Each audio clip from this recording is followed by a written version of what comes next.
Hi, hello, வணக்கம் and welcome to formula 1 panchayat. இது round 10 Belgium. 6 போல் 6 ரேஸ்வின் கிமி ஆண்டனெலி அட்டகாசமா டாப் ஸ்டெப்ல உட்காந்துருக்காரு. செகண்ட் பொசிஷன்ல பாத்தீங்கன்னா நம்ம சார்ல்ஸ்.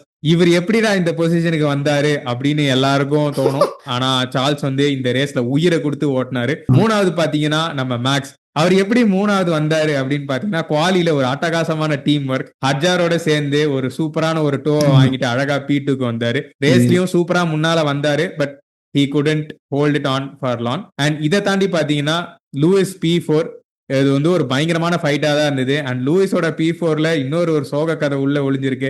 ரசல் கூட லைட்டா ஒரு டசல் ஆகி ரசல் வந்து இப்ப சாம்பியன்ஷிப் ஃபைட்ல இருந்தே வெளியே போயிட்டாருன்ற மாதிரி தான் சிச்சுவேஷன் இருக்கு. கௌரவ தோற்றங்கள் இந்த ரேஸ்ல அப்படின்னு பாத்தீங்கன்னா ஹாஜார், அவரை பத்தி இன்னும் நம்ம டீடைல்டாவே பேசுவோம். அண்ட் ஆர்வித் லின்பிளாட் ஒரு சூப்பரான பாயிண்ட்ஸ் பினிஷ். இதெல்லாம் தான் இந்த ரேஸோட குட்டி ஹைலைட்ஸ். நம்ம கூட வழக்கம் போல இந்த கால்ல சபரீஷ் இணைஞ்சிருக்காரு. அவர்கிட்ட பாயிண்ட்ஸ் டேபிள் டீடைல்ஸ் எல்லாத்தையும் வாங்கிப்போம். வணக்கம் சபரீஷ். வணக்கம்ப்பா. வணக்கம். ஃபர்ஸ்ட் நம்ம வந்து டிரைவர் ஸ்டாண்டிங்ஸ் பார்த்துடலாம். வழக்கம் போல கிமி நீங்க சொன்ன மாதிரி மேலே உட்காந்துருக்காரு. 204 பாயிண்ட்ஸ். போன ரேஸ் தான் நம்ம பேசிட்டு இருந்தோம், கொஞ்சம் கொஞ்சமா கேப் கம்மி ஆயிட்டு இருக்கு. அண்ட் போன ரேஸ்ல நிறைய நடந்ததுக்கு அப்புறம் பார்த்தா 25 பாயிண்ட்ஸ் தான் டிஃபரன்ஸ் இருந்தது. ரசல் இதை யூஸ் பண்ணுவாரா, வேற ஏதாவது காத்து இந்த பக்கம் திரும்புமா அப்படின்னு நினைச்சிட்டு இருந்தோம். பட் ஆனா கிமி ஆண்டனில நான் இருக்கிற வரைக்கும் அது நடக்காது அப்படின்ற மாதிரியான ஒரு பெர்ஃபார்மன்ஸ் கொடுத்துட்டாரு. செகண்ட் லூயிஸ் ஹாமில்டன் 159 பாயிண்ட்ஸ்ல இருக்காரு. Next third Russell. இந்த ரேஸ் எந்த பாயிண்ட்டுமே எடுக்கல. So 154 points. இப்போ மறுபடியும் ரசலுக்கும் கிமி ஆண்டனெல்லிக்கும் கேப் வந்து 50 பாயிண்ட்ஸ் போயிடுச்சு. ஸோ இப்போதைக்கு பார்த்தோன்னா நடக்கிறதெல்லாம் வச்சு பார்க்கும்போது ஆல்ரெடி மெர்சிடிஸ் வண்டியிலேயே ஏதோ ரசல் சைட் ஆஃப் த கராஜில் ஏதோ பிரச்சனை இருக்குது அப்படின்னு சொல்லிட்டு இருக்காங்க. இந்த சாம்பியன்ஷிப்பை வந்து தடுத்து நிறுத்த முடியும் ஆர் கிமியோட பார்ட்டியை கிராஷ் பண்ண முடியும் அப்படின்னு பார்த்தா லூயிஸ் ஹாமில்டன் தான். பட் கண்டிப்பாக கிமிக்கு வந்து மெர்சிடிஸ் மேலேயும் நம்பிக்கை இருக்கும், ஃபெராரி மேலேயும் ஏதாவது பண்ணுவாங்க நம்பிக்கை இருக்கும். ஸோ பார்க்கணும் அது எப்படி போகுதுன்னு. நீங்கள் சொன்ன மாதிரி சார்ல்ஸ் பேக் டு பேக் செமையான பெர்ஃபார்மன்ஸ் கொடுத்துட்டாரு. அதனால லைட்டாக அவரும் வந்து கொஞ்சம் எட்டி பார்க்க ஆரம்பிச்சிட்டாரு. அவர் 4th பொசிஷனில் 126 பாயிண்ட்ஸில் இருக்காரு. ஸோ அது எப்படி போகுது அப்படின்னு பார்க்கணும். அப்புறம் நம்ம கன்ஸ்ட்ரக்டர்ஸ் சாம்பியன்ஷிப்க்கு வந்துருவோம். ஆஸ் யூஷுவல் மெர்சிடிஸ் டாப்ல இருக்காங்க, 358 பாயிண்ட்ஸ். கிமி இப்படி பெர்ஃபார்ம் பண்ணுறதுனால நம்ம ஆல்ரெடி பேசினது தான், ரசல் எதுவும் பண்ணணும்னு அவசியம் இல்லை, கிமி பாட்டுக்கு பண்ணிகிட்டே இருக்காரு. நெக்ஸ்ட் செகண்ட் ஃபெராரி 285 பாயிண்ட்ஸில் இருக்காங்க. அவங்களோட பெர்ஃபார்மன்ஸும் கொஞ்சம் நல்லா போயிட்டுருக்கு. மார்டின் பண்டலும் சொல்லிட்டு இருந்தார் ஒரு நல்ல மொமெண்டமில் இருக்காங்க. Specially Charles 2 back to back podium எடுத்தார். போன ரேஸும் லூயிஸும் நல்லா பண்ணியிருந்தாரு. ஸோ அதனால ஃபெராரி ஒரு நல்ல மொமெண்டமில் இருக்காங்க. இதை கண்டினியூ பண்ணுவாங்களா இல்லையான்றது நமக்கு தெரியல, பார்க்கணும். அப்படி கண்டினியூ பண்ணாங்க, ரசலோட தலைவலியும் கண்டினியூ ஆச்சுன்னா தென் மெர்சிடிஸ்க்கு தலைவலி. பார்ப்போம் எப்படி போகுதுன்னு. Next third McLaren 195 points. நாரிஸ்க்கு பவர் யூனிட் சேஞ்ச் பண்ணதுக்கு அப்புறமா கொஞ்சம் நல்லாவே இருந்தது இந்த ரேஸ், நல்லா பெர்ஃபார்ம் பண்ணாங்க. பியாஸ்டியும் கொஞ்சம் நல்லாவே ஓட்டினார். ஆரம்பத்தில் நிறைய பிரச்சனைகள் இருந்தாலும் ஒன்ஸ் ரேஸ் போக போக அவரும் நல்லா பெர்ஃபார்ம் பண்ணார். ஸோ மெக்லாரனும் நம்புவாங்க நம்மளும் இந்த ஃபைட்டுக்குள்ளே வர முடியும், ஃபெராரிக்கு அகேன்ஸ்டாக போக முடியும் அண்ட் மெர்சிடிஸ்க்கு அகேன்ஸ்டாக போக முடியும்னு. பட் பார்க்கணும் எப்படி போகுதுன்னு. நெக்ஸ்ட்டு கீழே வந்தோம் அப்படின்னு பார்த்தோம்னா ரெட்புல் 4th பொசிஷனில் இருக்காங்க, 151 பாயிண்ட்ஸ். ஹஜார் நல்லா சூப்பராக பெர்ஃபார்ம் பண்ணிட்டு இருக்காரு. பட் ஆனால் அவர் இன்னும் போடியம் கதவை தட்டுற அளவுக்கு இன்னும் வரல. ஸோ அதனால் ரெட்புல்லால் I don't think they will be able to fight for the top 3 positions on the constructor side. ஒரு லோன்லி 4th தான் இருப்பாங்கன்னு நான் நினைக்கிறேன். But we will never know. அப்படியே கீழே வந்தோம் அப்படின்னு பார்த்தீங்கன்னா நம்ம பேசிகிட்டு இருந்தோம் ஆல்பின் தான் வந்து தனிக்காட்டு ராஜாவாக இருப்பாங்க அப்படின்னு. பட் ஆனால் விகார் வந்து not while I'm in down அப்படின்ற மாதிரி சொல்லிட்டாங்க. சரியான பர்ஃபார்மன்ஸ், பேக் டு பேக் அடிச்சு 2 டிரைவர்ஸும் செமையாக பர்ஃபார்ம் பண்ணிருக்காங்க. போன ரேஸும் பார்த்தோம், அதுக்கு முந்தின ரேஸும் பார்த்தோம், இந்த ரேஸ்லையுமே பார்த்தோன்னா ஒரு பாயிண்ட்ல லின்பிளாட் வந்து 6th இருந்தார், லாசன் வந்து 7th இருந்தார். ஒரு மாதிரி அவங்க 2 பேரும் அந்த பொசிஷனை ஹோல்ட் பண்ணிடுவாங்க அப்படின்ற மாதிரி தான் நான் நினச்சிட்டு இருந்தேன். பட் அன்ஃபார்ச்சுனேட்லி லாசனால் பெருசாக ஒன்றும் பண்ண முடியல. லின்பிளாடும் 9th தான் முடித்தார். பட் ஸ்டில் விகார் வந்து 2 பேரும் நல்லாவே பெர்ஃபார்ம் பண்ணிருக்காங்க. ஸோ கண்டிப்பாக இது ஆல்பின்னு கொஞ்சம் தலைவலி தான். ஸோ ஆல்பின் 61 பாயிண்ட்ஸ், விகார்பும் ஆக்சுவலாக பார்த்தீங்கன்னா 61 பாயிண்ட்ஸில் இருக்காங்க. இதை தாண்டி கீழே பேசுறதுக்கு பெருசா எதுவும் இல்லைங்க. தேங்க்யூ சபரீஷ், அற்புதமான பாயிண்ட்ஸ் டேபிள் சம்மரி. எப்பயுமே எங்க கால்ல ஃபர்ஸ்ட் டீம்ஸை பத்தி பேசுவோம், இல்ல அப்படி இல்லைன்னா ரேஸ் எந்தெந்த பொசிஷன்ல முடிச்சிருக்காங்களோ அந்த டிரைவர்ஸை பத்தி பேசிட்டு அதுக்கப்புறமா அப்படியே டீம்ஸ்குள்ள டெவலப் பண்ணுவோம். ஆனா இந்த கால்ல ஒரு சின்ன change. We saw how well Hadjar drove. அதனால இந்த வாட்டி நல்லா ஓட்டினவங்களுக்கு கொஞ்சம் முக்கியத்துவம் கொடுத்துட்டு அதுக்கப்புறம் வழக்கம் போல நம்ம பெரிய டீம்ஸை பத்தி எல்லாம் பேசிக்கலாம் அப்படின்னு நாங்க ஒரு முடிவுக்கு வந்திருக்கோம். ஸோ அதனால முதல்ல ஹஜார். சாட்டர்டே ஆரம்பிச்சது இந்த கதை. நான் என் டீமுக்கு என்ன வேணுமோ அதை நான் செய்வேன்.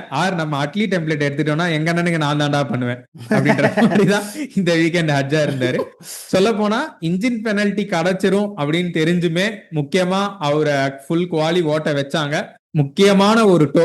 அண்ட் மேக்ஸும் பேட்டி எடுக்கும் போது சொன்னாரு, நான் இங்க இருந்திருக்கவே மாட்டேன் டோ இல்லனா அப்படின்ற மாதிரி சொன்னாரு. பட் அகைன் மேக்ஸ் வந்து அவருக்கு தேவையான விஷயங்களை அவருக்கு செஞ்சு கொடுத்தா அவர் போடியம் வந்துருவாருன்றது இதை நம்ம டீட்டெயிலா ரெட்புல் செக்ஷன்ல பார்ப்போம். ஸோ யூகியை இவ்வளவு நாள் பார்த்துட்டு அண்ட் லியம் லாசன் எவ்வளவு கஷ்டப்படுறாரு அப்படின்றது எல்லாத்தையும் பார்த்துட்டு டப்புன்னு ஹேட்ஜார் வந்து இவ்வளவு சூப்பரா பண்றத பார்க்கும்போது பயங்கரமா இருக்கு, பயங்கர சந்தோஷமாவும் இருக்கு. And it is so nice that he is so cool about it. And so முதல்ல ஹட்ஜாருக்கு ஹேட்ஸ் ஆஃப். ஹட்ஜாரோட பர்ஃபார்மன்ஸை பத்தி ஒரு சில வார்த்தைகள். நீங்க முக்கால்வாசி எல்லாமே செமையா கவர் பண்ணிட்டீங்க பாலாஜ். எனக்கு டக்குன்னு என்ன தோணுது அப்படின்னா, அந்த செகண்ட் டிரைவர் கன்சிஸ்டன்சி அப்படிங்கிறது Red Bull have been earning for so long. பெரேஸ் அந்த 2024 நினைக்கிறேன், இஃப் ஐம் நாட் ராங், அப்போ அவர் கொஞ்சம் கன்சிஸ்டண்ட்டாக இருந்தார். அதுக்கப்புறம் திடீர்னு ஒரு கிளிஃப், அங்கேருந்து ரெட்புல்லோட செகண்ட் டிரைவர் கன்சிஸ்டன்சியே கண்டிப்பாக போயிடுச்சு. அந்த second driver and Red Bull second driver and consistency அப்படிங்கிறது ஒரு சென்டென்ஸில் போடவே முடியறதில்ல கடந்த ஒரு 1.5-2 வருஷங்களாக. இப்போது அதை செம்மையாக பிக்கப் பண்ணி he is delivering day in and day out. Of course நம்ம ஸ்டாண்டிங்ஸ் அப்போ நான் சொன்ன மாதிரி அவர் போடியம் கதவை தட்டலைனாலுமே கன்சிஸ்டண்ட்டாக அந்த P6, P7, P5 கொஞ்சம் கொஞ்சமாக he is doing the good works, கன்சிஸ்டண்ட்டாக பெர்ஃபார்ம் பண்ணுறாரு. அதுதான் பேசிக்காக ரெட்புல்லும் ஆசைப்பட்டாங்க, அதுதான் அவரும் ஆசைப்பட்டிருப்பார். So I am so happy for Hadjar. ஏன்னா ஹட்ஜாரும் நார்மலான Red Bull second driver arc follow பண்ணியிருந்தாருன்னா எனக்கு ரொம்ப கஷ்டமாக இருந்திருக்கும். நம்மளுக்கு தெரியும் கேஸ்லி எவ்வளோ செம டேலண்ட் அப்படின்னு சொல்லிட்டு, பட் ஆனால் ரெட்புல்ல அவர் எவ்வளோ கஷ்டப்பட்டார் அப்படின்னு. அதே மாதிரி தான் ஹட்ஜாரும் நம்ம போன வருஷம் பார்த்தோம், அவர் வீக்காப்பில் எவ்வளோ செமையாக ஓட்டுறாரு, செம டேலண்டட் அப்படின்னு சொல்லிட்டு. ஹட்ஜார் கஷ்டப்பட்டாலும் அவருக்கான எக்ஸ்பைரி டேட் இன்னும் பெருசாக இருக்கும் அப்படின்ற ஒரு நம்பிக்கை எனக்கு இருந்தது. பட் ஆனால் அந்த பேச்சுக்கெலாம் இடம் இல்லாமல் ஹட்ஜார் உள்ளே வந்ததுலேருந்தே கொஞ்சம் கொஞ்சமாக சூப்பராக பர்ஃபார்ம் பண்ணிருக்காரு. கம்மிங் டு திஸ் ரேஸ், இதை நம்ம நிறைய வாட்டி கவர் பண்ணியிருக்கோம். எந்த விஷயத்தில் வேணால் ரெட்புல்ல காரி துப்பலாம், ஆனால் ஸ்ட்ராட்டஜின்னு வந்துட்டா தே ஆர் த லீடர்ஸ். வருஷம் எவ்வளோ உள்ள டீமுக்குள்ளே எவ்வளோ விஷயங்கள் கேவலமாக நடந்தாலும் ஸ்ட்ராட்டஜின்னு வந்துட்டா சின்ராஸை கையில் பிடிக்க முடியாதுன்ற மாதிரியான ஒரு டீம். நான் கூட யோசித்தேன், என்னடா கம்ப்ளீட்டாக ஹட்ஜாரை விட்டுட்டிங்களா அப்படின்ற மாதிரி தான் நான் யோசித்தேன். பட் ஆனால் டக்குன்னு அந்த மேண்டேட்ரி டயர் மாற்றணுங்கிறத பண்ணிவிட்டு அதுக்கப்புறமா this says that how good Red Bull strategy is, and the most important thing is எவ்வளோ ஹட்ஜாரை நம்புகிறாங்க, இப்போது செகண்ட் டிரைவர் எவ்வளோ நம்புகிறாங்க, அதுதான் ரொம்ப முக்கியம். ஸோ அந்த வகையில் பார்க்கும் போது I am so happy for Hadjar. கண்டிப்பாக இது வந்து once or if and when Max வெளியே போகும்போது he can become a number 1 driver and then he can build it from there. சோப்ராஜுக்கு அப்புறம் இந்த சர்ஃப்ராஜ் தான்டா சொத்த, இதுக்கு சொத்தே போகும், அந்த மாதிரிதான் இருக்கு. சோ பகவதி, சின்ன பகவதி, அடுத்து மைக்ரோ பகவதி ஒருத்தர் உருவாயிட்டு இருக்காரு. அவர் தான் நம்ம ஆர்வித் லிண்ட்பிளாட். Q3 எல்லாம் வந்துட்டு நான் பார்த்துட்டு ஃபர்ஸ்ட் செக்டர் பர்பிளா அப்படின்னு ஷாக் ஆயிட்டேன். சாட்லி பர்பிள், கிரீன், எல்லோ அப்படின்றதுனால அவர் கொஞ்சம் ரொம்ப பின்னாடி முடிச்சாரு. இல்லைன்னா he would have probably sandwiched Ferrari and McLaren. கிராஃப்டியும் பிரண்டலுமே சொல்லிட்டு இருந்தாங்க, F2ல இருந்து F1க்கு வந்துட்டு சிச்சுவேஷன்ஸ்க்கு அண்ட் கண்டிஷன்ஸ்க்கு யூஸ் ஆன டிரைவர் வந்து ரொம்ப கம்மி, ஆர்வித் வந்து அதை ரொம்ப சூப்பரா பண்றாரு அப்படின்னு பேசிட்டு இருந்தாங்க. Of course there could be a bit bias, but still I don't think we can deny that. லிண்ட்பிளாட் நல்லா தான் ஓட்டுறாரு. சொல்ல போனா அவருக்கும் லாசனுக்கும் செம டசில் இருந்தது, அது நம்ம பார்க்கல, நம்மளுக்கு டைரக்ஷன்ல காமிக்கல, பட் செம டசில் இருந்துச்சு. And he came out of that quite strongly without any penalties. போன ரேஸுமே நல்லா புகழ்ந்துருந்தோம், லாசனும் லிண்ட்பிளாடும் நல்லா கோஆபரேட் பண்றாங்க, நல்லா பாயிண்ட்ஸ் எடுக்கிறாங்க. இப்போ லிண்ட்பிளாடும் பாத்தீங்கன்னா பேக் டு பேக் பாயிண்ட்ஸ் எடுத்துட்டு இருக்காரு. இந்த மாதிரி நல்ல பர்ஃபார்மன்சஸ் தான் பேசிக்கலி உங்க பேரண்ட் டீம் கிட்ட உங்களுக்கு நல்ல பேர் வாங்கி கொடுக்கும். அண்ட் இப்போ மேக்ஸ் டீம்ல இருப்பாரா இல்லையா அப்படின்ற டிஸ்கஷன் போயிட்டு இருக்கும்போது Lindblad is actually coming out to be a good choice for Red Bull, which is quite apparent now. இல்ல சபரிஷ்? கண்டிப்பா நீங்க சொன்ன மாதிரி he is ticking all the boxes. குவாலிட்டியும் செமையா ஓட்டுறாரு, ரேஸ்லயுமே ரேஸ் கிராஃப்ட் நல்லா இருக்கு, அக்ரெசிவா இருக்காரு, மேக்ஸ் மாதிரியே ரொம்ப அக்ரெசிவா இருக்காரு. இது எல்லாம் தான் நீங்க சொன்ன மாதிரி ரெட்புல் பார்த்துட்டு இருப்பாங்க. ஏன்னா இங்க இப்போ வந்து மேக்ஸ் வந்து கொஞ்சம் ஈஸியா கொஞ்சம் ஸ்னாப் ஆறாப்ல வண்டியில அவர் சொன்ன மாதிரி பண்ணல அப்படின்னா. ஸோ அப்படின்ற பட்சத்துல திடீர்னு ஒரு நாள் டிசைட் பண்ணிட்டு இப்போ அடுத்த வருஷம் கொஞ்சம் ரெகுலேஷன்ஸ்லாம் மாத்துறாங்க, yes, but at the same time எப்போ வேணாலும் மேக்ஸ் போகலாம் அப்படின்றப்போ அந்த ஹோலை ஃபில் பண்ணுறது அர்விட் லிண்ட்பிளாடாக இருக்க நிறைய வாய்ப்பு இருக்குது based on what we are seeing. I guess Arvid also knows this. And நீங்கள் சொன்ன மாதிரி டீமுக்குள்ளே இந்த மாதிரி புஷ் பண்ணோம், நம்மளை நல்லா காமிக்கணுன்ற அந்த ஒரு ஃபேஸில் இருக்கும் போது it is so easy to make mistakes, it is so easy to crash into your teammate, it is so easy to kind of get lost in that particular agenda or goal. ஆனால் அவர் வந்து கரெக்டாக எல்லாமே இது வரைக்கும் எல்லாமே ஒரு மாதிரி நல்லா பண்ணிட்டு இருக்காரு. இதை இன்னும் அப்படியே அவர் கண்டினியூ பண்ணணும். வீகார்பும் கரெக்டாக ஒரு நல்ல ஸ்பேஸில் இருக்காங்க, அவங்களோட அப்கிரேட்ஸ்லாம் ஒர்க் ஆகுது. லியாம் லாசனும் செமையாக ஃபஸ்ட்டு ரேஸ்லேருந்தே அவர் சூப்பராக பெர்ஃபார்ம் பண்ணிருக்காரு. இப்போ சரி மேக்ஸ் போல ஒரு 2 வருஷம் ஆகுது அப்படின்னாலுமே ஸ்டில் அர்விட் 2 வருஷம் இங்கே வீகார்பில் இருந்தாலுமே அது சரியான பேசிக்காக when you bring him in to red புல் அது வேற லெவல் எக்ஸ்பீரியன்ஸ் கொடுக்கும். ஏன்னா டொரோரோசோவில் இதே மாதிரி தான் இவர் மேக்ஸ் வந்து செமையாக பெர்ஃபார்ம் பண்ணிருந்தார். ஸோ அதே மாதிரி இவரும் அப்படியே இங்கே வரலாம். ஆனால் முக்கியமான விஷயம் கன்சிஸ்டன்சி எப்படி பண்ணுறாருன்னு பார்ப்போம் அக்ராஸ் த சீசன். இந்த சீசன் முடிவில் நம்மளுக்கு ஒரு நல்ல ஒரு நிறைய டேட்டா இருக்கும். ஸோ நமக்கு ரிப்போர்ட் கார்டும் கிளியராக சொல்லும் இவர் தான் பெஸ்டா அப்படின்னு. But for now he is doing a stellar job. எதிர்பார்த்த மாதிரியே புகழ வேண்டிய 2 பேரை புகழ்ந்தாச்சு. இப்போ நம்ம முக்கியமான பலத்தகைகளை பார்ப்போம்.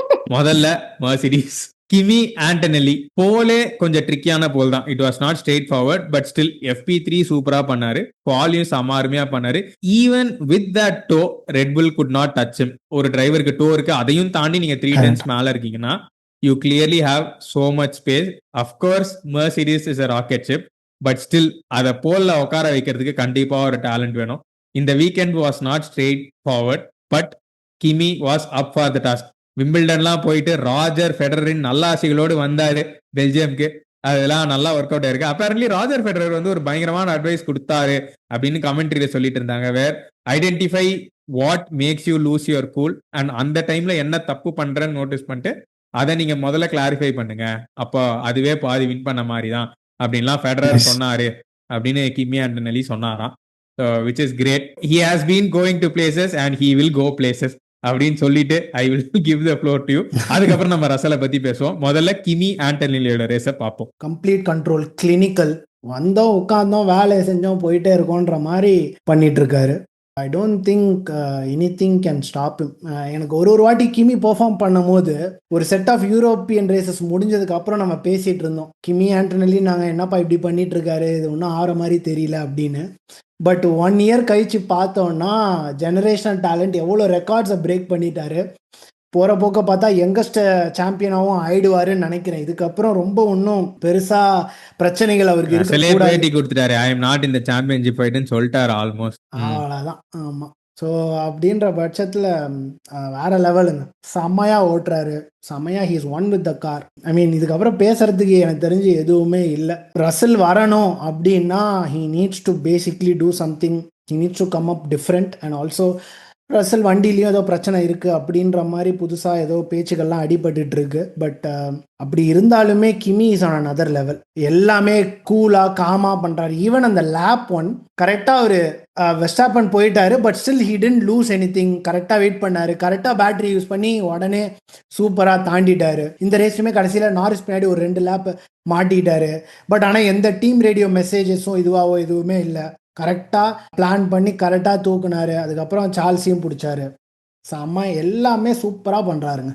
அண்ட் நீங்கள் சொன்ன பாயிண்ட்லேயே எனக்கு ரொம்ப பிடிச்சது வீக் இன் வீக் அவுட் வந்துட்டு ஜாலியாக இதை பண்ணிட்டு போறாரு அப்படின்றதுதான். It is so nice that he is no so used to it. என்ன பண்ணணும்னே அவருக்கு தெரியுது, எங்க அவசரப்படக்கூடாதுன்னு தெரியுது. And of course we have the coming SPB of formula 1 voice of Bono. அப்படியே பின்னாடி அழகா அப்படியே அவரும் பாடிட்டே இருக்காரு, இவரும் கேட்டுட்டே வண்டி ஓட்டுறாரு. ஒரு மாதிரி அது இந்த ரிலேஷன்ஷிப் வந்து நல்லா டெவலப் ஆயிட்டு இருக்கு. ஏன்னா போனோ கரெக்டா சொன்னாரு, ஆல்ரெடி உனக்கு 2 ட்ராக் லிமிட்ஸ் ஆயிடுச்சு Kimi, so just keep it in control. 2 தானே இருக்கு, ஓகே 3வது வந்து அப்பதான் கமெண்டேட்டர் சொன்னாங்க, ஓகே 3வதுக்கு வார்னிங் கிடைக்கும், 4வதுக்கு பெனல்டி. அதுக்கப்புறம் பெருசா அதுக்கப்புறம் he actually doubled down on the pace but still did not get any penalty. So in control of what he is doing in the வயசுல and has never talked bad about anyone, has always actually hyped up other drivers. ஏன்னா ரேஸுக்கு முன்னாடி வரும்போது கூட are you the most famous driver in Italy அப்படின்னு கேட்டிருக்காங்க. அதுக்கு வந்து இல்ல சார்ல்ஸ் தான் அப்படின்னு சொல்லியிருக்காரு, ஏன்னா ஃபெராரினால. ஆமா. ஸோ பிஆர் ட்ரைனிங் அடுத்த லெவல்ல இருக்கு, அவரோட மென்டல் ட்ரைனிங் அடுத்த லெவல்ல இருக்கு, பிசிக்கல் ட்ரைனிங்கும் ரொம்ப சூப்பரா இருக்கு. The complete package feels like தான் சொல்ல ஆரம்பிச்சேன், but he actually is the yes, complete package correct. For Mercedes. அதான் டோட்டோ வந்து ஒரு தந்தையா, அவர் தந்தைன்னு தான் சொல்லணும், ஒரு தந்தையா எவ்வளவு சந்தோஷத்துல இருப்பாருன்னு புரிஞ்சுக்க முடியுது. இந்த சீசன் இஸ் லாங்னு சொல்லலாம், ஆனா தெரியல இதுக்கு மேல மெஸ்ஸி வெர்சஸ் யமால் மாதிரி லூயிஸ் ஏதாச்சும் மனசு வச்சாதான் உண்டு. So we'll have to see that. அடுத்து கொஞ்சம் சோகமான விஷயத்துக்கு வருவோம். நம்ம ரசல் நல்லா தான் ஸ்டார்ட் பண்ணாரு, ஆனா ஸ்டார்டிங் ரொம்ப டைட் ஆயிடுச்சு. அது பெனல்டி இல்லையா அப்படின்றத வந்து நம்ம ரசலை பத்தி பேசிட்டு அப்புறம் பார்ப்போம். What can go bad is actually going worse for Russell. ஏன்னா போன ரேஸ் தான் அவருக்கு ஒரு சின்ன பிட் ஆஃப் லக் இருந்துச்சு, வேர் கிமி ஆண்டனெலிக்கு back to back pointless finish கிடைச்சு இவர் ஒரு 25 பாயிண்ட்ஸ் அந்த டெபிசிட்டை க்ளோஸ் பண்ணாரு. அப்படியே திருப்பினா பார்த்தா இப்ப இவருக்கு பாயிண்ட்ஸ் கிடைக்கல, கிமி ஆண்டனி ரேஸ் வேற ஜெயிச்சிட்டாரு. இதுல ரசலுக்கு என்ன காமெடினா, கிமி ஆண்டனி ரேஸ் முடிக்கலன்னா ரசலால ஒரு தேர்டு ஃபோர்த் தான் வர முடியுது. ஆனா ரசல் வந்து முடிக்க முடியலனா கிமி ஆண்டனி கண்டிப்பா அந்த ரேஸை ஜெயிச்சிடறாரு. So the gap is only growing bigger. கிராஃப்டியும் பிரண்டலும் சொல்லிட்டு இருந்தாங்க இந்த மாதிரி, அதான் அந்த கிராஷ்க்கு அப்புறம், கிராஷ்னு சொல்ல முடியாது, ஸோ வண்டி பீச் ஆயிடுச்சு. டிஎன்எஃப்க்கு அப்புறம் பேட்டி கொடுத்தாரு Russell. Apparently his voice was breaking and he was very teary. அவரை பார்த்துட்டு சொன்னாங்களா இல்ல அவர் குரலை மட்டும் கேட்டுட்டு சொன்னாங்களான்னு எனக்கு தெரியல. Clearly is quite harsh on Russell. இதுல இருந்து இப்போ ஹங்கேரி மட்டும்தான், ஹங்கேரிக்கு அப்புறம் வின்டர் பிரேக்னா அதுக்கப்புறம் ரசலால ஸ்ட்ராங்கா வர முடியுமா எப்படி அப்படின்னு எனக்கு தெரியல. How to you see this அப்படி சொல்லுங்க. ஆமாங்க, இதுக்கப்புறம் முடிஞ்சிருச்சுங்க. ஐ கெஸ் இந்த பர்டிகுலர் இன்சிடெண்ட்டை பற்றி பார்க்கணும், பேசணும் அப்படின்னு பார்த்தோம்னா, I have a feeling Russell was kind of surprised by how Ferrari use their battery completely. ஏன்னா it was not like Russell was off pace. I have a feeling Russell பேட்டரியை use பண்ணல. But ஆனால் பின்னாடி சார்ல்ஸும் சரி, லூயிஸும் சரி, and டோவும் இருந்துச்சு. But ஆனால் ரொம்ப பேட்டரியை யூஸ் பண்ணிட்டாங்க. ஸோ அதனால he was kind of caught off கார்டுன்ற மாதிரி தோணுச்சு. அதுக்கப்புறம் பார்த்தோன்னா, coming to the incident, Russell மேலே ஆக்சுவலி எந்த தப்பும் இல்லை. அவர் நிறைய ஸ்பேஸ் கொடுத்துருந்தாரு லூயிஸ்க்கு இன்சைடு. அண்ட் லூயிஸ் ஆலையும் வண்டியை கண்ட்ரோல் பண்ண முடியல, ஏன்னா முன்னாடி ஒரு கார் இருந்துச்சு. ஸோ அவரோட வண்டி லைட்டாக it washed away towards Russell. So அதனால் அதையும் அவர் மென்ஷன் பண்ணியிருந்தார். ஸோ ஐடியலி பார்த்தோன்னா, என்னை பொறுத்த வரைக்கும் இது ஒரு ரேசிங் இன்சிடென்ட் தான். If you are being very strict, I understand, but ideally it should have been a racing incident because this is a lap 1. It was bad luck. என்ன பிரச்சனை அப்படின்னு பார்த்தோன்னா, இவ்வளோ நாள் பேசிக்காக ரசல் என்ன சொல்லிட்டு இருந்தாருன்னா, என்னோட பெர்ஃபார்மன்ஸ் நான் இன்னும், என்னோட டிரைவிங் ஸ்டைல் மாற்றணும், என்னோட பெர்ஃபார்மன்ஸை நான் இன்னும் அப் பண்ணணும் அப்படின்ற மாதிரி அவர் மேலே நிறைய பிளேம் போட்டுக்கிட்டு இருந்தார். பட் ரீசெண்டாக என்ன ரிவீல் ஆயிருக்கு அப்படின்னு பார்த்தோம்னா, Russell side of the garage or அவரோட வண்டியில், even when you are in full throttle, he is not going to the top speed which basically Kimi goes to. So there is something wrong with the vehicle or with the race car basically. அது என்னன்னு யாருக்குமே தெரியல. ஏதோ பிரச்சனை இருக்குன்றதை கண்டுபிடிச்சிருக்கோம். And ரசலும் பேட்டி கொடுத்த மாதிரி, மீனிங் தட் இவனால் அது என் மேலே தான் நான் தப்புன்னு நினச்சிட்டு இருந்தேன், பட் ஆனால் வண்டியிலேயே ஏதோ பிரச்சனை இருக்குது. இதுக்கு முன்னாடியுமே Russell was not super quick compared to Kimi. ரசலோட கேஸே ஒரு மாதிரி குழப்பமான case. It's like a mix of bad lucks, வண்டியில் பிரச்சனை, அவரோட பேட் பெர்ஃபார்மன்ஸ். ஸோ ஒரு பின் பாயிண்டாக இதுதான் பிரச்சனைன்னு சொல்ல முடியாது. So when everything is going wrong and everything is going worse, I can totally understand how Russell might be feeling right now. And this was his first opportunity to kind of win a title. நிறைய பேர் மறந்துடுறாங்க அவர் எவ்வளோ வருஷம் வில்லியம்ஸ்ல இருந்தாரு அப்படின்னு.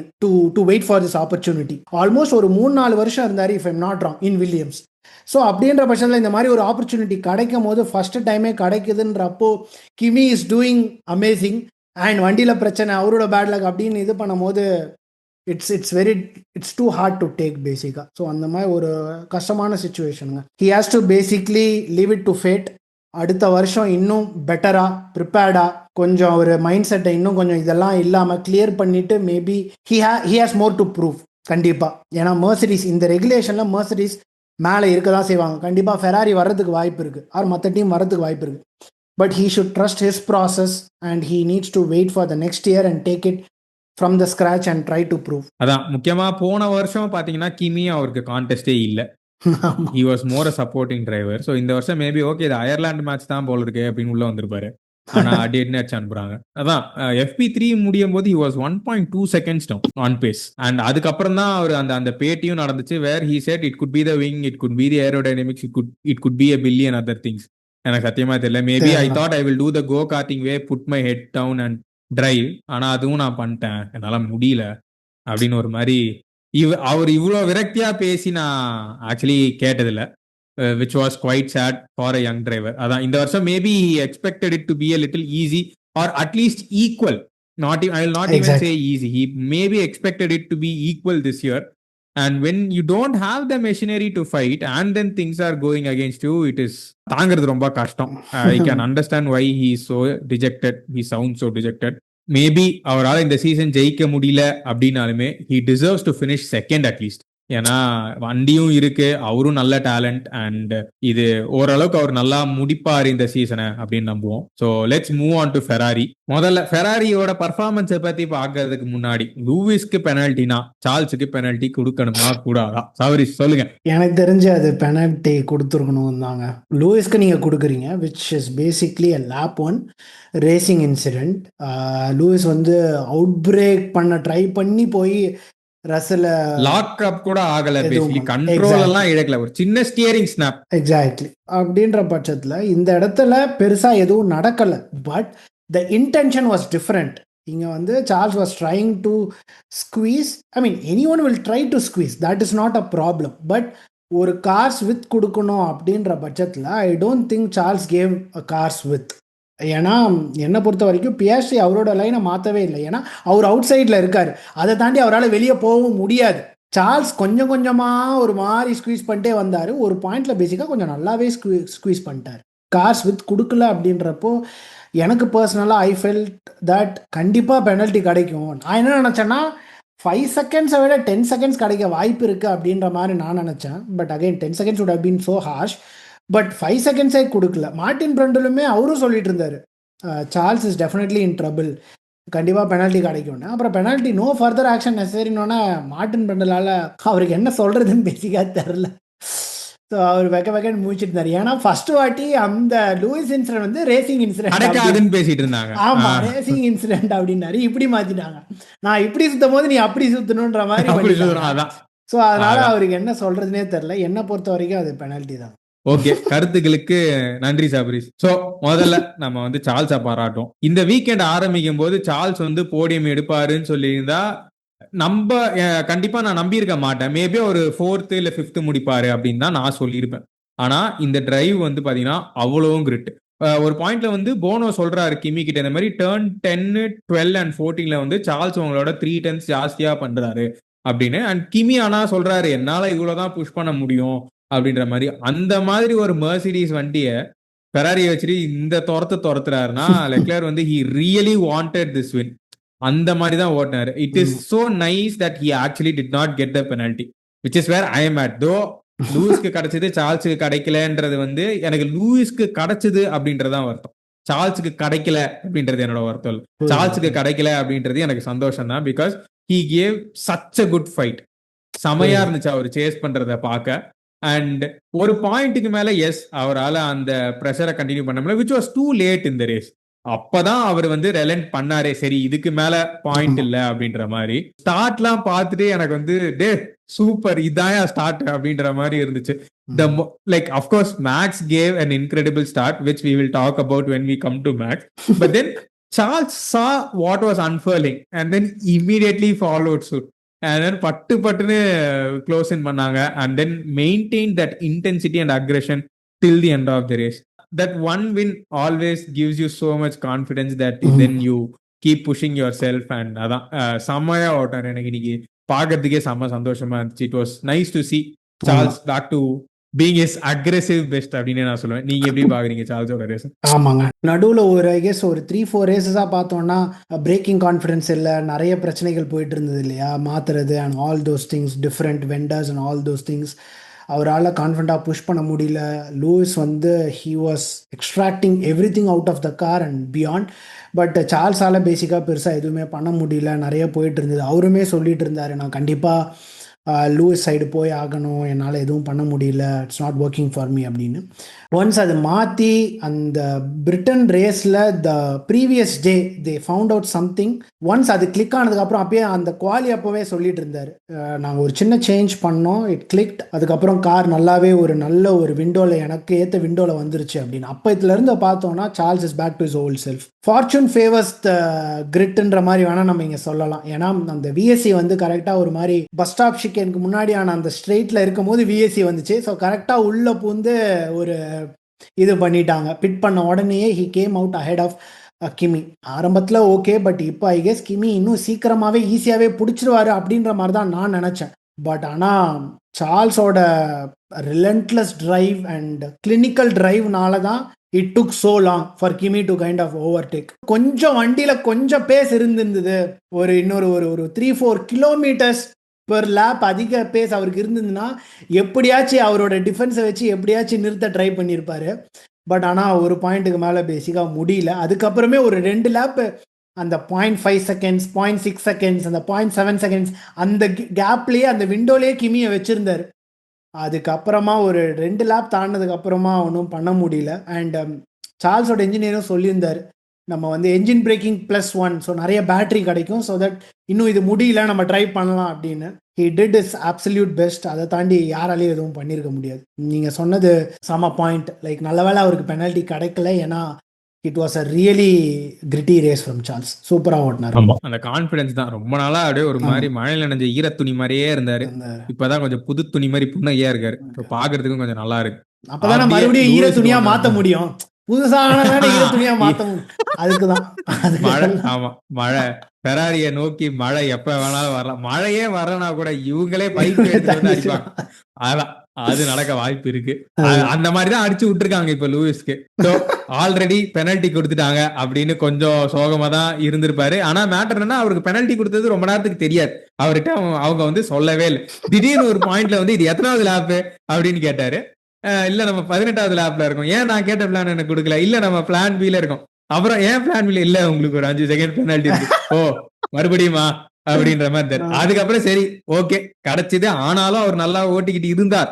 அப்புறமா உள்ள போனார். சரி விங்கில ஏதோ பிரச்சனை இருக்கு சரி பண்றேன்னு சொல்லிட்டு கிரீன் லைட்டையும் ஆன் பண்ண விட்டு மெக்கானிக்கையும் வண்டி முன்னாடி தள்ளி விட்டு கொலை கேஸ்ல உள்ள போயிருப்பாங்க இன்னைக்கு. நல்ல வேலை அது நடக்கல. அந்த மெக்கானிக்கும் ஒன்றும் நடக்கல. ஆனா மச்சி எனக்கு என்னமோ ரேஸ் முடிஞ்ச பிறகு அன்சேஃப் ரிலீஸ்க்கு கண்டிப்பா பெனல்டி இருக்கும் என்றுதான் தோன்றுகிறது. கன்சிஸ்டன்டா நல்லா பண்ணா ஃபெராரி செமையா இருக்கும். ஏதாச்சும் அவங்களே சின்ன சின்னதா பண்ணிக்கிறது தான் எனக்கு ரொம்ப கஷ்டமா இருக்கு. ஆனாலும் ஒரு நல்ல விஷயம் பாத்தீங்கன்னா, லைக் டுவர்ட்ஸ் ரேஸ் முடியும் போது இன்னும் 2 லேப் தான் இருந்துச்சு. அப்போ இன்ஜினியர் சொல்றாரு, you are lapping 3/10 more then Max. I know this is a big ask, கொஞ்சம் ஸ்ட்ரெச் தான் இது, ஆனா ட்ரை பண்ணுங்க, பிடிக்க முடியுதா பாக்கலாம் அப்படின்ற மாதிரி சொன்னாரு. லூஸ் டென்ஷன் ஆகல. இந்த காரு இந்த விங்க வச்சுட்டு என்னால என்ன பண்ண முடியுமோ ஐ கேவ் இட் எவ்ரிதிங் அப்படின்ற மாதிரி. Yeah so it's not like எல்லாமே திருப்பி பழைய மாதிரி போயிடுச்சுன்னு க்ரூவலாலாம் சொல்ல முடியாது. But if Ferrari were a little tight today, even with the penalty, maybe Lewis could have caught Max. ஏன்னா மேக்ஸுக்கும் லூயிஸ்க்குமே முடியும் போது பாத்தீங்கன்னா ஒரு 6 செகண்ட் 7 செகண்ட்ஸ் டிஃபரன்ஸ் தான். ஸ்டேஷனரி பிட் ஸ்டாப் அப்புறமும் கூட பாத்தீங்கன்னா அந்த start and then he had to wait and ask whether the mechanic was okay and then அந்த விங்ல அந்த இது கிளிக்ஸும் மாத்தல இல்லையா? ஸோ அவர் சொல்லிட்டு இருந்தார், கிளிக்ஸ் மாத்தினீங்களா இல்லையா? இல்ல மாத்த முடியல அப்படின்னு. அப்புறம் அதனால தான் வண்டி கஷ்டப்படுது அப்படின்னு வேற சொல்லிட்டு இருந்தார். ஸோ அந்த பிரச்சனையும் இல்லை அப்படின்னா நீங்க சொன்ன மாதிரி நம்ம மேக்ஸ் வர்சஸ் லூயிஸ் ஃபைட் பார்த்திருக்க வாய்ப்பு இருந்திருக்கும். Other than the penalty and this incident, what do you think Lewis could have done even with all this happening around him? Actually எதுவும் பண்ணியிருக்க முடியாதுங்க. The biggest what if is லூயிஸ்க்கு அந்த பெனல்ட்டியும் கிடைக்காம ரசலை ஓவர்டேக் பண்ணியிருந்தாரு அப்படின்னா அவரோட பேஸ் எப்படி இருந்திருக்கும்? On a level battle field Charles versus Lewis நம்ம லைட்டாக பார்த்தோம். கொஞ்சம் ஒரு 3-4 லேப் ஆக்சுவலாக நமக்கு கிடச்சிச்சு, ஒரு 4-5 லேப் கிடச்சிச்சு. சார்ல்ஸ் வந்து பியாஸ்ட்ரிக்கு என்ன பண்ணாரோ அதே லூயிஸ்க்கும் பண்ணிட்டு இருந்தார் பேசிக்காக. ஸோ நம்ம லைட்டாக பார்த்தோம், அதுலேயே தெரிஞ்சது லூயிஸ் கொஞ்சம் ஃபாஸ்டர் கம்பேர்ட் டு சார்ல்ஸ் அப்படின்னு சொல்லிட்டு. But just based on those 3-4 labs. எனக்கு வாட் இஃபே என்னன்னா, ரசலோட சண்டை போடாமல் லெட்ஸே முன்னாடி வந்தார், இல்லை ரசலுக்கு பின்னாடியே இருந்திருந்தாருன்னு வச்சுருந்தாலுமே அவரோட பேஸ் வந்து கொஞ்சம் அவரோட பேஸுமே நல்லா இருந்திருக்கும் தான் என்னோட feeling. By seeing what Charles was capable of doing. So அப்படின்ற பட்சத்தில் ரேஸோட டைனமிக்ஸே நிறைய மாறி இருக்கலாம். Who knows, double podium for Ferrari. Antonelli முடிச்சு மேக்ஸ் கீழே போயிருப்பாரு. ஏன்னா இதுலேருந்து என்ன தெரியுதுன்னா ரெட் புல்லுக்கு பெருசாக பேஸ் இல்லை. லூயிஸ்க்கு நடந்த இந்த பிரச்சனைனால தான் ஆக்சுவலி மேக்ஸால் தேர்டு முடிக்க முடிஞ்சுது. இல்லைனா இந்த ஐடியல் சுச்சுவேஷன் மேக்ஸ் ஆக்சுவலி போடியம்க்கு வெளியே தான் முடிச்சிருப்பாருன்னு தோணுது. ஃபெராரி அழகாக டபுள் போடியம் எடுத்திருக்கலாம். இந்த மாதிரி விஷயங்கள்லாம் தான் ஆக்சுவலி ஃபெராரி கேர்ஃபுல்லாக இருக்கும். சார்ல்ஸோட ரேஸை பார்க்கும்போது எப்படியும் வண்டியில் ரொம்ப இல்லை, எதுக்கு இவ்வளவுக்கு சண்டை போடுறாரு அந்த பொசிஷனுக்கு அப்படின்னு நானே யோசிச்சுட்டு இருந்தேன். But again racer he is like that. They always think about what if there is opportunity for me to take the race lead by something else happening. Charles மட்டும் பியாஸ்ட்ரியை ஃப்ரீயா விட்டுருந்தாருன்னா பியாஸ்ட்ரிக்கு அந்த ஆப்பர்ச்சுனிட்டி கிடைச்சிருக்கும், சார்ல்ஸுக்கு கிடைச்சிருந்திருக்காது அந்த விஎஸ்சி அந்த race lead and all those things. இதே மாதிரி லூயிஸும் பேசிக்காக ஏதாவது பண்ணியிருக்கலாம். ஸோ இதெல்லாம் தான் ஃபெராரி கேர்ஃபுல்லாக இருக்கணும். அவங்க சைடு பண்ண வேண்டியதெல்லாம் கரெக்டாக பண்ணாங்க அப்படின்னா, considering what is happening to Russell, எல்லா ரேஸுமே டபுள் போடியம் முடிக்க ஆரம்பிச்சிட்டாங்க ஃபெராரி அப்படின்னா, தென் கன்ஸ்ட்ரக்டர் சாம்பியன்ஷிப்ஸில் ப்ரெஷர் அதிகமாகிடும். பட் ஆனால் ஃபெராரியே அவங்களுக்கு ஏதாவது இந்த மாதிரி பிரச்சனை டே இன் டே அவுட் ஏதாவது டிஃப்ரெண்டாக பிரச்சனை கொடுத்துட்டாங்கன்னா கஷ்டம். பரவாயில்ல, முதல்லலாம் சொந்த செலவுல பெருசா சூனியம் தான் வச்சுப்பாங்க. இப்ப சுடுதண்ணி வைக்கும் போது லைட்டா சுட்டுக்கிற மாதிரி இதை அட்ஜஸ்ட் பண்ணிக்கலாம். இதை நம்ம அட்ஜஸ்ட் பண்ணிக்கலாம். ஸோ நம்மள எப்படி அப்படி மாத்திட்டாங்க பாருங்க.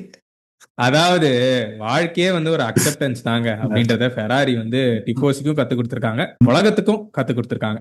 அதை நம்ம ஞாபகம் வச்சுப்போம். ரெட்புலுக்கு வருவோம். நான் இங்க மேக்ஸை நான் பாராட்டியே ஆகணும். இது என்னடா இந்த விங்கு இப்படி சுத்துது இப்படி சுத்துது, இந்த விங்கெல்லாம் நமக்கு வேணாம், இதை மறுபடியும் தூக்கி போடுங்க. முதல்ல என்ன வச்சிருந்தோமோ அதே எனக்கு திருப்பி கொடுங்க, கொஞ்சோண்டு டோ கொடுங்க, உனக்கு ஒரு போடியமா நான் கையில எடுத்துட்டு கொடுக்குறேன் அப்படின்னு சொன்னாரு. கரெக்டா போடியம் எடுத்துட்டு கையில கொடுத்துருக்காரு. அதான், if you give this man the tools he needs and if you create the condition that he wants, you will definitely get a podium. கரெக்டின்னு சொல்ல மாட்டேன், ஃபெராரி பேசிட்டே இருந்ததுனால you will definitely get a podium. அதான் அதை maths அற்புதமா பண்ணியிருக்காரு. அவருக்கு ஒரு தங்க தம்பி இப்ப மாட்டிருக்காரு. எங்க நம்ம ஆட்டோக்கார தம்பியை காணோம் அப்படின்ற மாதிரி தான் இருக்கு. ஸோ கரெக்டா தேவையான டைம்ல நம்ம ஆட்டோக்கார தம்பி ஹெல்ப் பண்றாரு. மேக்ஸும் சூப்பரா வேலையை முடிச்சிடுறாரு. சரியான டிரைவு அண்ட் ஒரு பாயிண்ட்ல நல்ல கம்ஃபர்டபுளா ஒரு நடுவுல ஒரு அப்பாடா, மொதல் 2 பேருக்கும் நமக்கும் சம்பந்தம் இல்லை, பின்னாடி 4க்கும் 5க்கும் நமக்கும் சம்பந்தம் இல்லை, முடிச்சிருவோம், அழகா போடியம் முடிச்சிருவோம் அப்படின்ற மாதிரி செம சிம்பிளா ஓட்டினாரு. And Max at start is the Max that we want to see. அந்த பட்டுன்னு ஓகே இல்லையே இந்த ரேஸே இதுதான் போல இருக்கே அப்படின்ற மாதிரி ஒரு சரியான ஸ்டார்ட் குபுக்குன்னு முன்னாடி போனாரு. ஆனா மேட்டர் என்னன்னா, ஆண்டனெல்லி இப்ப டென்ஷன் ஆக மாட்டேங்கிறாரு. ஏன்னா எப்படியுமே ஆண்டனெல்லி மேக்ஸ் அண்ணன் தம்பி தானே. அதனால அவங்க ஆண்டனெல்லி நோஸ் தட் நம்மளுக்கு சான்ஸ் கிடைக்கும். அதனால அதான் நல்ல விஷயம். மேக்ஸுக்கும் சார்ல்ஸுக்கும் சண்டைன்ற மாதிரி ஏதாவது வந்திருந்தாதான் ஏதாச்சும் ஆயிருக்கு. நடக்கல இந்த ரேஸ். அது மாதிரி ஏதாச்சும் டைட்டா ஆயிருந்தது அப்படின்னா 2 பேரும் நான் உனக்கும் வழி விட மாட்டேன், நீ எனக்கு வழி விடாதவா, 2 பேரும் சேர்ந்தே போலாம் அப்படின்ற மாதிரி மெதுவாக போய் அந்த மாதிரி 2 பேரும் சேர்ந்து போயிருப்பாங்க. அது நடக்கவில்லை. But again hats off to Max. செம்ம டிரைவ் மச்சி. ஆமா, வழக்கம் போல வெறித்தனமான டிரைவ், சரியான குவாலி அண்ட் செம பிளானிங். டோவும் சூப்பரா ஒரு மாதிரி கடைசி ரொம்ப கிட்ட அநியாயத்துக்கிட்ட எப்பா இது டோ மாதிரி தெரியலையப்பா, இது இது முட்டிக்காதீங்க, ஆமா முட்டிக்கிற மாதிரி இருக்கே அப்படின்னு எல்லாம் கமெண்ட்ரியில பேசிட்டு இருந்தாங்க.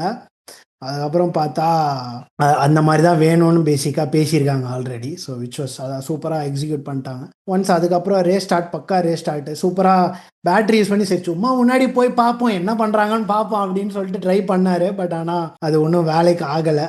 அதுக்கப்புறத்துல இருந்து கொஞ்சம் அவருக்கு லோன்லி ரேஸ் தான். கொஞ்சம் ஆரம்பத்துல ஆக்சுவலி ஒரு மாதிரி என்ன சொல்றது, கிமி ஆனஸ்டா வச்சிருந்தாரு. என்ன பிரச்சனைனா மீடியம்ஸ் வந்து ஹார்ட்ஸ் போனதுக்கு அப்புறமா அவரு வண்டி நம்ம நிறைய பேசியிருக்கோம். ஆமா, ஸோ அவர் வண்டி அவருக்கு ஏத்த பேஸ் கொடுக்கல, தெர் இஸ் நோ கிரிப் அப்படின்லாம் சொல்லிட்டு இருந்தாரு. ஸோ அதனால் அது ஒரு மாதிரி மேனேஜ்மெண்ட் மோடுக்கு போயிட்டார். அதுக்கப்புறம் அவரால் ஒன்றும் பெருசாக பண்ண முடியல. ஐடியலி இந்த விஎஸ்சி வராமல் இருந்திருந்தா அகைன் நம்ம மேக்ஸ் வர்சஸ் சார்ல்ஸ் இன்னும் நல்லா பார்த்துருக்க வாய்ப்பு இருந்திருக்கும். விஎஸ்சியில் சார்ல்ஸ் பிட் பண்ணாமல் இருந்திருந்தா. பட் அது நடக்கலை. ஸோ அதனால் லோன்லியான ஒரு 3rd பொசிஷனில் முடிச்சிட்டார். ரெட்புல்லோட என்ஜின் நல்லா இருக்கு. எப்படியாச்சும் அடுத்த வருஷம் ஒரு பல்ஸை பிடிச்சிட்டாங்க அப்படின்னா செமையா இருக்கும். கிமி வர்சஸ் மேக்ஸ் எனக்கு பார்க்கணும். பேசிக்கா I want to see Kimi versus Max. எல்லா நைசிட்டிஸையும் விட்டு பிச்சு எறிகிற மாதிரி என்ன நடக்க போகுது அப்ப ஃபேன்ஸ் எப்படி மாத்தி மாத்தி பேசிக்க போறாங்க அப்படின்றத நம்ம பார்க்கணும். ஜிபி வேற போயிட்டாருன்னா மேக்ஸ் கூட யாரு உட்காருவா, இந்த மாதிரி இல்ல பல அது கேள்விகள் அது இருக்கு. ஆமா ஜிபி உண்மைதான். போயிட்டாருன்னா மேக்ஸால எந்த அளவுக்கு பர்ஃபார்ம் பண்ண முடியும் அப்படின்றது. ஏன்னா மேக்ஸால பர்ஃபார்ம் பண்ண முடியுமா அப்படின்றதுல டவுட் இல்ல. ஆனா மேக்ஸ காமா வச்சுக்கிறதுக்கு ஒரு ரேஸ் இன்ஜினியர் வேணும். ஜிபி போயிட்டாருன்னா அது வந்து ஒரு முள் கிரீடம். அங்க இல்ல உட்காந்துருக்கவங்களுக்கு தான் தெரியும். ஜிபி மெக்லாரனுக்கு போறாரு, அந்த மூவே மேக்ஸ மெக்லாரனுக்கு கூட்டு போறதுதான் அப்படின்ற மாதிரி அதாவது ட்விஸ்ட் வருதா அப்படின்றதுதான் இப்போ கேள்வியே. ஆனா தலைவர் கேள்வி கேட்டா அது அந்த அந்த ஃபுல் பிரஸ் கான்பரன்ஸ் என்ன வாய்க்கா என்ன வாய்க்கா அதேதான் தகராறு. அப்படிதாங்க இருந்தது. நான் கரெக்டா தானே பேசுறேன். கரெக்டா எக்ஸாக்ட்லி அப்படிதான் இருந்தது. பக்கத்துல அலெக்ஸ் ஆல்மன் உட்காந்து சிரிச்சுக்கிட்டே இருக்கும். வேற என்ன பண்ண முடியும், அது செம்மையா இருந்தது. ஸோ இப்படிதான் போயிட்டு இருக்கு. ஸோ நல்லா இருக்கு to see Red Bull and Max doing well together. We don't know whether it's that one last dance. Every time we speak about Red Bull, we always finish it with so many questions because we don't have answers. And நான் போன காலையே சொன்ன மாதிரி your guess is as good as our guess. And of course ஹஜாரை பத்தி கால் ஸ்டார்டிங்லயே பேசிட்டோம், புகழ்ந்துட்டோம். அடுத்து நாம் போக வேண்டிய செக்ஷன் ப்ரிடிக்ஷன்ஸில் என்ன நடந்தது, என்னென்ன சொல்லியிருந்தோம், என்னென்ன சாதிச்சிருக்கோம், சொல்லுங்க. ஃபர்ஸ்ட் உங்களோட ப்ரெடிக்ஷன்ஸை பார்த்துருவோம். ஃபர்ஸ்ட் ப்ரெடிக்ஷன் 2 ரெட் ஃபிளாக்ஸ் அப்படின்னு சொன்னீங்க. நிறைய விஎஸ்சி வந்துச்சு, பட் ஆனால் ரெட் ஃபிளாக்ஸ் எதுவும் வரல. ஸோ அதனால அதுக்கு உங்களுக்கு பாயிண்ட்ஸ் இல்லை. ரெண்டாவது ப்ரெடிக்ஷன் 6 டிஎன்எஃப் சொல்லியிருந்தீங்க, ரொம்ப ஆசைப்பட்டிருக்கீங்க. ஸோ அதுவும் எதுவும் நடக்கலை. மெக்லாரின் போடியம் அப்படின்னு சொன்னீங்க, நடந்திருக்கும். என்ன சொல்றது, ஃபெராரி விளையாண்டாங்க, சார்ல்ஸும் ஆமா ஆமா எஃப்ஐஏ சதி சார்ல்ஸின் சதி. ஸோ அதனால உங்களுக்கு அதுக்கும் பாயிண்ட்ஸ் இல்லை. ஸோ இந்த பர்டிகுலர் பெல்ஜியன் கிராண்ட் ப்ரீக்கு ப்ரெடிக்ஷன்ஸ்க்கு உங்களுக்கு எந்த பாயிண்ட்ஸுமே இல்லை பாலாஜி. நெக்ஸ்ட் எனக்கு வந்தோம் அப்படின்னா first prediction Max race winner. அது வந்து அந்த ஃபர்ஸ்ட் ஈரூஷ் தாண்டும் போது கொஞ்சம் ஆஹா கிடைச்சிரும் போல இருக்கே அப்படின்னு இருந்தது. அடுத்த ஒரு 5 செகண்ட்லயே அது போயிடுச்சு. அதுக்கப்புறத்துல இருந்து ஒன்றும் பண்றதுக்கு இல்ல. இதுல எப்படி லைட் தெரியும், அத மாதிரிதான் நசுக்கி விட்டுட்டாங்க. Second prediction Mercedes double TNF. ஒன்னு நடந்துச்சு, இன்னொன்னு நடக்கல. நடந்திருந்தா நல்லா இருந்திருக்கும். தேர்ட் ப்ரெடிக்ஷன் லூயிஸோட பிட் ஸ்டாப் வந்து மோர் தென் 6 seconds அப்படின்னு சொல்லியிருந்தேன். ஸோ ஆல்ரெடி ஒரு 5 seconds கிடைச்சதுனால அவருக்கு மோர் தென் பிட் ஸ்டாப் அப்போ ஒரு மோர் தென் 6 seconds இருந்ததுனால எனக்கு அதுக்கு ஒரு பாயிண்ட் கிடைச்சிருக்கு. ஸோ இது எல்லாம் கூட்டி கழிச்சு பார்த்தோம் அப்படின்னா கணக்கு சரியா வந்திருக்கு. என்னன்னு பார்த்தோம்னா பாலாஜி 4 பாயிண்ட்ல இருக்காரு, நானும் 4 பாயிண்ட்ல இருக்கேன். லெவல்ல இருக்கும் பேசிக்கா. அடுத்து ஹங்கேரி. பாலாஜ் உங்களோட ப்ரெடிக்ஷன்ஸ் சொல்லுங்க. முதல் ப்ரெடிக்ஷன் 2 ஆல்பின் 2 வீக்கார்புக்கு முன்னாடி முடிப்பார்கள். ரெண்டாவது மேக்ஸும் ஹட்ஜாரும் எங்கு வேணாலும் முடிக்கலாம், ஆனா 2 பேரும் ஜோடியா தான் முடிப்பாங்க. மேக்ஸ் முடிப்பாரு, அதுக்கப்புறம் ஹட்ஜார் முடிப்பாரு. மூணாவது Esteban Ocon P7 sending good vibes to Ocon. இவ்வளவுதாங்க என்னுடைய ப்ரெடிக்ஷன்ஸ். எனக்கு வரும் first prediction Cadillac points finish. ரெண்டாவது ப்ரெடிக்ஷன் ஹல்கன்பர்க் போடியம். இது என்னோட ரெண்டாவது ப்ரெடிக்ஷன். ஓகே, கேடிலாக் ஃபினிஷ்க்கே நான் யோசிச்சேன், ஹல்கன்பர்க் போடியம். Okay, next. மூணாவது ப்ரெடிக்ஷன் வந்து நாரிஸ் ரேஸ் வின்னருங்க. என்னோட 3 ப்ரெடிக்ஷன். தவசி பாயிண்ட் எடுக்க கூடாதுனே ப்ரெடிக்ஷன் சொல்ற மாதிரி இருக்கே தவசி. ஃபர்ஸ்ட் 2ல ஏதாச்சும் ஒன்னு நடந்தாலும் யூ டேக் 2 பாயிண்ட்ஸ். தேங்க்ஸ்ங்க. ஹங்கேரியில இந்த மாதிரி ஏதாவது எசக பசகா நடக்கும். ஆகான் ஒரு வாட்டி ஜெயிச்சாரு, கரெக்டா? எஸ்டபான் ஆகான் ஜெயிச்சாரு ஆல்பினுக்கு. சோ அந்த மாதிரி ஏதாவது இந்த வாட்டி ஏதாவது நடந்துச்சுன்னா நல்லா இருக்கும் அப்படின்றதுதான். மிரக்கில நம்புறீங்க, மேஜிக்க நம்புறீங்க. ஓகே, பாப்போம் இந்த ஹங்கேரியில என்ன நடக்குது அப்படின்றத பாப்போம். பெல்ஜியம் ரொம்ப சூப்பரா போச்சு அப்படின்னு நான் சொன்னேன்னா அது போய், அது கொஞ்சம் சுமாரா தான் போச்சு, பட் நீட்டா போச்சு, which is good, which is a nice thing. And இப்போ வின்டர் பிரேக்குக்கு முன்னாடி கடைசி ரேஸுக்கு வந்து விட்டோம். வின்டர் பிரேக்குக்கு எல்லா டீமும் ஒரு மாதிரி ஷேப்ல தான் உள்ள போறாங்க. So we will see what happens after Hungary and that is what makes hungry very interesting. உங்கள் அனைவரையும் ஹங்கரியில் சந்திக்கும் வரை உங்களுக்கு வணக்கம் கூறி விடைபெறுவது உங்கள் பாலாஜ் அண்ட் சபரீஷ். இது F1 பஞ்சாயத்து. நன்றி, வணக்கம்.